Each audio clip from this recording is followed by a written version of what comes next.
Texas, July 1945. The medical examination room at Camp Swift smelled of disinfectant and summer heat, the afternoon sun pressing through screened windows. Captain David Morrison watched a German POW named Keith Schmidt attempt to walk from the door to the examination table, a distance of perhaps 12 feet. She moved like someone 30 years older than her actual age of 24, each step requiring visible effort, her legs trembling with the strain. When Morrison asked her to remove her shoes and socks for examination, he looked down at her feet and legs. What he saw shocked him into immediate action. It would change medical protocols for all incoming POWs. Keith Schmidt had been transported to Camp Swift in June 1945 with 30 other German women captured during the final weeks of the war. She had worked as a clerk in a supply office near Hamburg, was classified as civilian auxiliary, and spent the last 6 months of the war surviving on progressively diminishing rations as Germany's infrastructure collapsed. By the time British forces captured her position in May, she weighed perhaps 90 pounds at 5 feet 6 inches tall.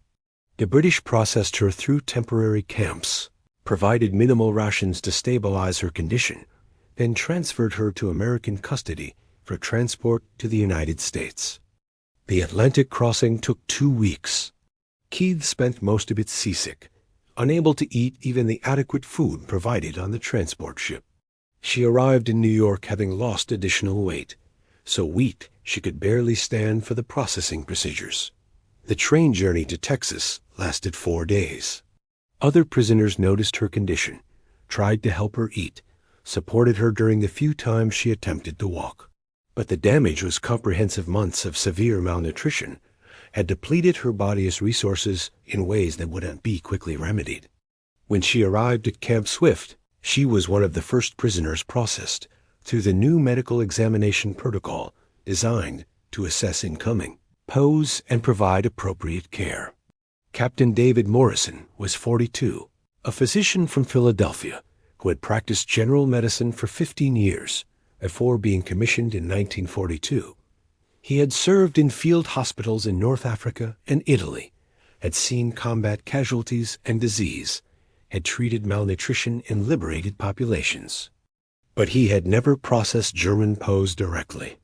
The women arriving at Camp Swift represented a new category captured auxiliary, personnel who had experienced the final collapse of German logistics and infrastructure. Morrison expected to find some malnutrition, perhaps minor untreated injuries. He did not expect to find systematic physical deterioration that suggested months of severe deprivation. Keith entered the examination room, escorted by a WAC nurse, Lieutenant Sarah Chun. Morrison noted immediately that Keith moved with difficulty, her gait unsteady, her breathing labored from the minimal exertion of walking from the waiting area. "Please walk to the examination table," Morrison instructed through an interpreter. Keith attempted to comply. She took 3 steps, paused to steady herself, took 3 more. Her legs trembled visibly. Her hands gripped furniture for support. The 12-foot distance took nearly a minute to traverse. Morrison exchanged glances with Lieutenant Chun. Both recognized this was more serious than routine malnutrition. Morrison began the standard examination: height, weight, temperature, blood pressure. Each measurement revealed concerning data. Keith weighed 87 pounds. Her blood pressure was low, her temperature slightly elevated, her pulse rapid and weak. "I need to examine your legs and feet," Morrison said. "Please remove your shoes and socks." Keith complied slowly, her hands shaking as she worked the laces. When she finally removed her shoes and socks, Morrison looked down and felt his professional composure falter. Her legs were skeletal. Muscle tissue had been consumed by her body's desperate attempt to survive starvation. The bones of her feet and ankles were visible through skin that looked almost translucent. Her toenails were discolored, several broken. Signs of edema swelling from fluid retention marked her ankles despite her overall emaciation. But what shocked Morrison most were the pressure sores. Multiple wounds on her feet and ankles where shoes had rubbed against unprotected bone, creating ulcers that had become infected. Some were healing, some were fresh. All indicated that she had been walking in ill-fitting shoes for weeks or months, too weakened to prevent injury, too depleted to heal properly. "How long have you been unable to walk normally?" Morrison asked. "Since February," Keith replied in halting English. "Maybe January. The rations ... they became very small. Then there was nothing." "And these sores on your feet?" "From the retreat. We walked for many days. My shoes did not fit properly anymore. My feet became smaller, you understand, from the hunger. But we had to keep walking." Morrison performed additional examinations, checked her teeth several loose from scurvy, examined her hair brittle and thin, tested her reflexes delayed and weak. Every indicator pointed to severe, prolonged malnutrition affecting multiple body systems. He completed the examination, then said, "Fräulein Schmidt, you are severely malnourished. You have multiple deficiency conditions, probably vitamin C, vitamin D, protein deficiency, and general caloric starvation. Your body has been consuming its own muscle tissue to survive. This is serious and requires immediate treatment. Will I recover?" Keith asked quietly. "With proper nutrition and rest, yes. But it will take months. Your body needs to rebuild what was lost. This didn't happen quickly, and it won't be fixed quickly." Morrison spent that evening writing the most detailed medical report of his military career. He documented every finding, took measurements, made notes about treatment requirements. Then he wrote a summary that would go to camp administration and medical command. Patient, Keith Schmidt, age 24, German civilian auxiliary. Presents with severe malnutrition affecting multiple body systems. Weight 87 pounds at 5 feet 6 height. BMI 14.0. Critically underweight. Muscle atrophy throughout lower extremities, preventing normal ambulation. Multiple pressure ulcers on feet, some infected. Signs of scurvy, loose teeth, gum disease. Possible rickets, bone deformation from vitamin D deficiency. Hair loss and brittle nails suggesting protein deficiency. Assessment: this patient has experienced prolonged severe malnutrition, likely 4 to 6 months minimum. The physical deterioration is consistent with starvation conditions, not simple food shortage. Body has cannibalized muscle tissue in attempt to maintain vital functions. Current condition is life-threatening if not treated aggressively. Recommendation: immediate hospitalization. High-protein diet with gradual caloric increase. Must avoid refeeding syndrome. Vitamin supplementation. Treatment of infected wounds. Physical therapy when stable. Similar examinations recommended for all incoming female POWs from this transport, as conditions may be systematic rather than individual. Morrison submitted the report to Major Thomas Henderson, the camp's chief medical officer. Henderson read it twice, then called Morrison to his office. "This is worse than we anticipated," Henderson said. "We knew there was food shortage in Germany during the final months. But this suggests systematic starvation of auxiliary personnel, or systematic breakdown of logistics," Morrison replied. "Either way, if she's representative of the group, we need to adjust our intake protocols." "Agreed. Examine the rest of the women from that transport. Document everything. I'll notify the camp commander that we may need to modify our treatment approach." Over the next 3 days, Morrison examined all 30 women from Kadia's transport. The findings were consistent and disturbing. 23 of the 30 showed signs of significant malnutrition. 15 had BMs below 16, severely underweight. 8 had symptoms of scurvy. 6 showed signs of edema, despite low body weight. All reported dramatic weight loss during the final months of the war. The stories were similar: rations decreasing weekly, then daily, infrastructure collapsing, supply lines severed. Administrative personnel, the clerks and telegraphers and support, staff receiving the smallest rations because they weren't frontline troops.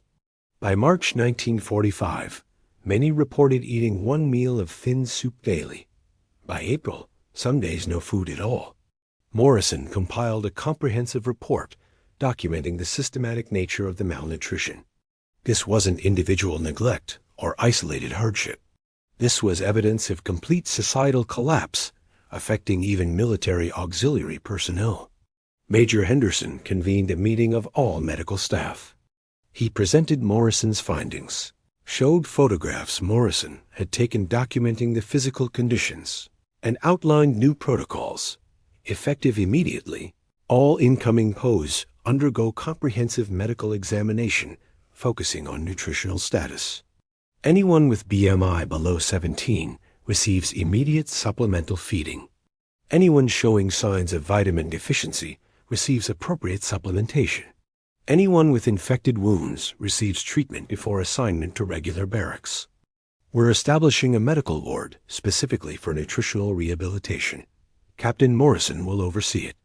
We're requisitioning additional medical supplies, vitamins, protein supplements, wound care materials. This information goes up the chain to War Department Medical Command. They need to know that incoming POWs may require extensive medical intervention before they can function in normal camp routine.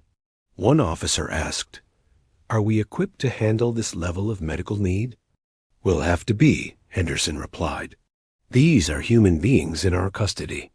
Geneva Convention requires adequate medical care. And frankly, it's the right thing to do regardless of legal requirements."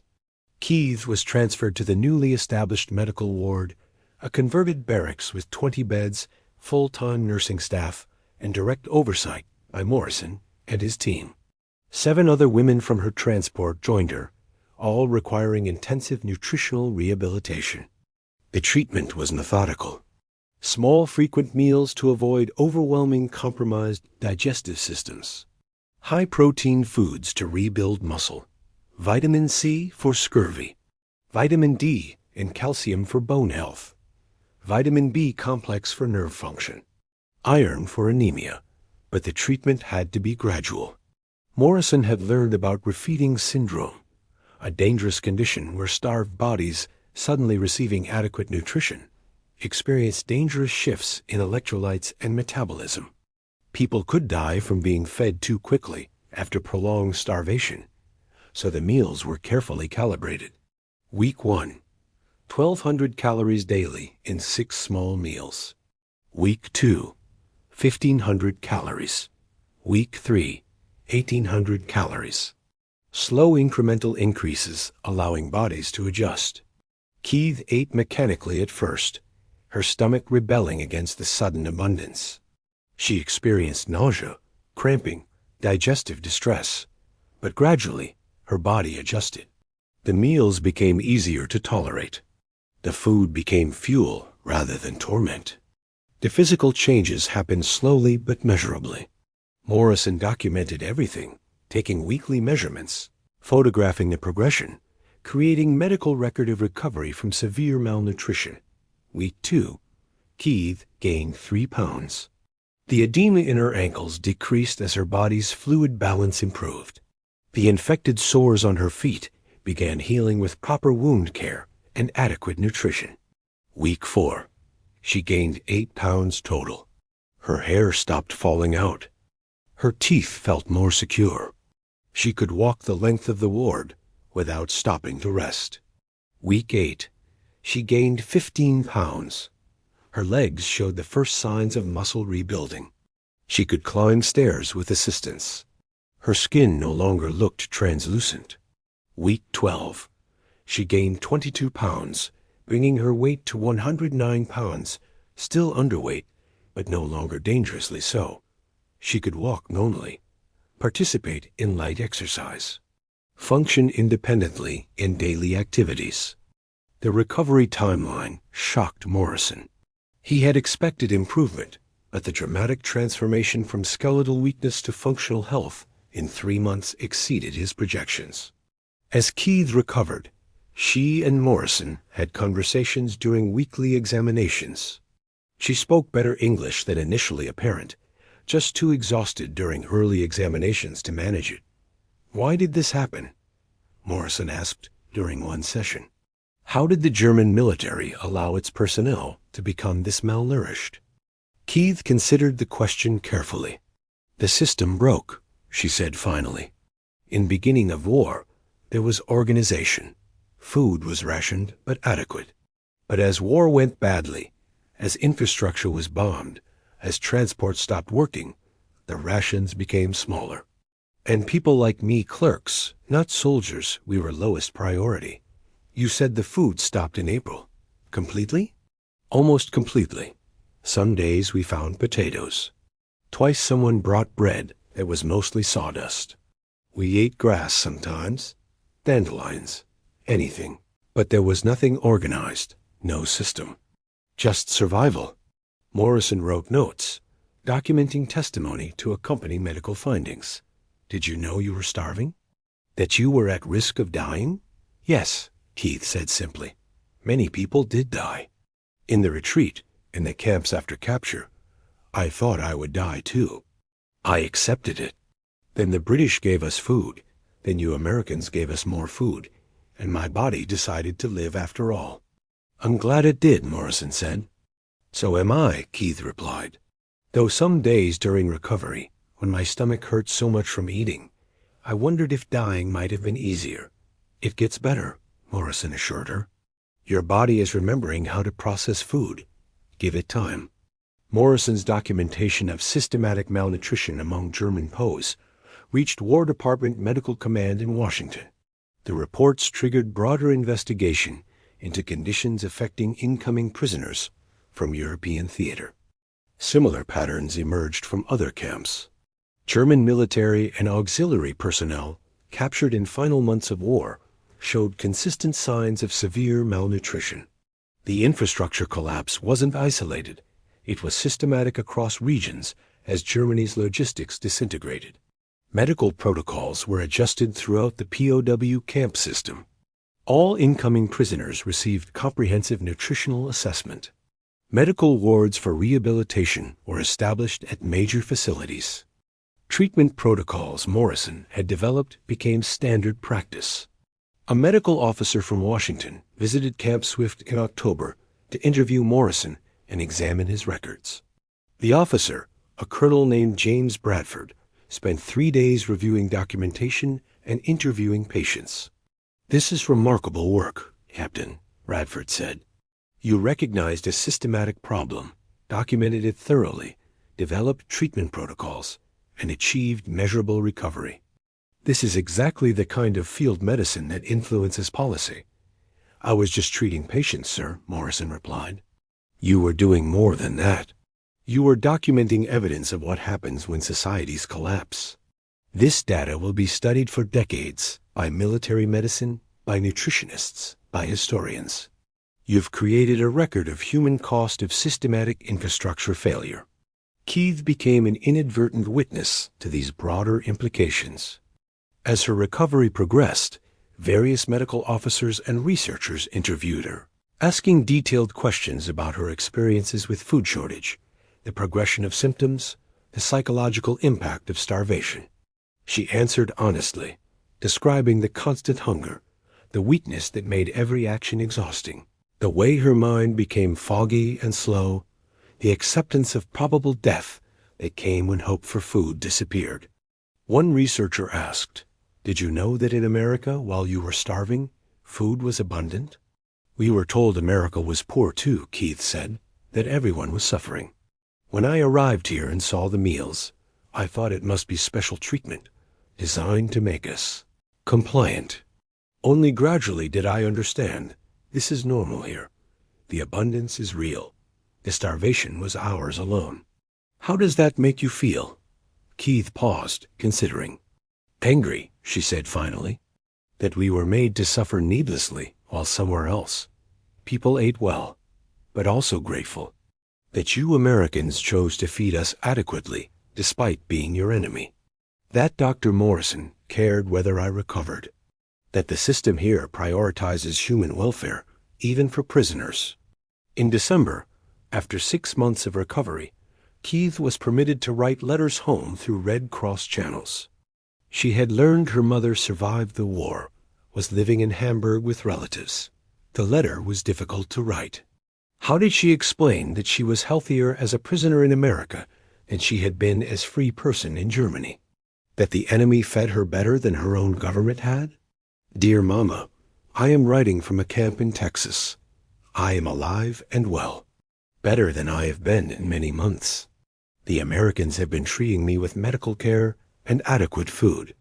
I have recovered from the malnutrition that weakened me during the war's final months. I want you to know that I nearly died from starvation. My legs stopped working properly. I could barely walk. When the American doctor examined me, he was shocked by how much damage the hunger had done to my body. But they have been feeding me carefully, helping me recover. I think about you constantly, wondering if you have enough to eat. The letters say conditions in Hamburg are very difficult. I wish I could share what I have here with you. It feels wrong to be well fed while you struggle. I will return when they permit repatriation. Until then, know that I am safe and healing. The propaganda we were told about American cruelty was completely wrong. They have been professional and humane. With love, Keith. The letter reached Hamburg 3 months later. Her mother's response came in April 1946. Keith, I thank God you are alive and recovering. Do not feel guilty for being fed while I go hungry. I am grateful you are somewhere you can heal. Hamburg is ruins, and we survive on minimal rations. But we survive. Come home when you can. We will rebuild together. Keith remained at Camp Swift through winter and into spring 1946.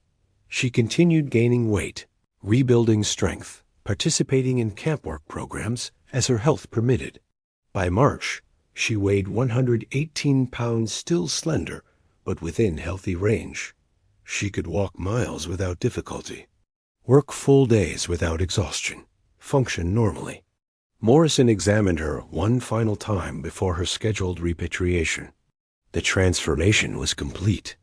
The skeletal woman who could barely walk 12 feet had become a healthy young woman, capable of normal physical activity. You've made remarkable recovery, Morrison told her. When you arrived, I wasn't certain you would survive. Now you're healthier than many people who are never malnourished. You saved my life, Keith said. You and the nurses and the food and the medicine. I won't forget that. Just doing my job, Morrison replied. But I won't forget you either. You taught me important lessons about resilience, about how much the human body can endure and still recover if given proper care. What will you do when you return home? Keith asked. Continue practicing medicine, Morrison said. Probably go back to Philadelphia, open a practice, try to be a good doctor in peacetime, the way I tried to be in war. You are a good doctor, Keith said. Thank you for seeing me as a patient who needed help, not just an enemy prisoner. Keith was repatriated in May 1946, returned to Hamburg, reunited with her mother. The city she found was unrecognizable rubble and ruins and desperate people struggling to survive. The contrast with Texas was stark and painful. She found work with the occupation authorities, using her clerical skills to help process documentation for reconstruction efforts.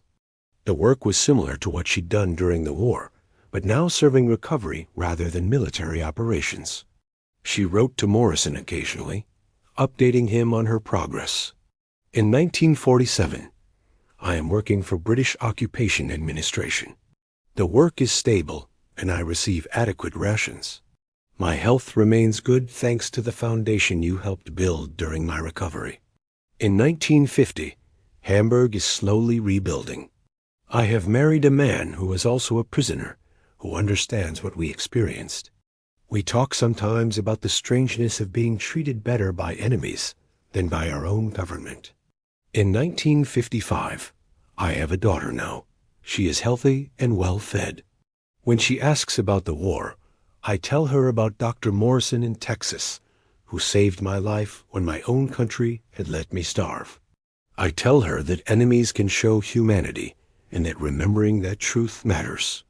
Morrison was discharged in June 1946, returned to Philadelphia, resumed medical practice. He specialized in nutritional medicine, drawing on his experiences treating malnutrition in POWs. He published several medical papers about recovery from severe malnutrition, using his Camp Swift data with patient permission and anonymized details. The papers became standard references in nutritional medicine, cited in textbooks and research for decades. In a 1978 interview for a medical journal, Morrison reflected on his wartime service. The most important case I handled was in a combat casualty or battlefield medicine. It was a young woman who couldn't walk because she'd been starving for months. Treating her taught me that medicine is about seeing human suffering and responding appropriately, regardless of who the patient is or why they're suffering. Morrison's medical records from Camp Swift, including his detailed documentation of Kef's recovery, were preserved in military medical archives. Researchers studying malnutrition, recovery protocols, and war's impact on civilian populations used the records extensively. In 1995, a nutritional historian wrote, Captain Morrison, as documentation of POW malnutrition and recovery, represents some of the most detailed medical records of starvation and rehabilitation available. His methodical approach measuring everything, documenting progression, adjusting treatment based on response created a template for modern nutritional rehabilitation protocols.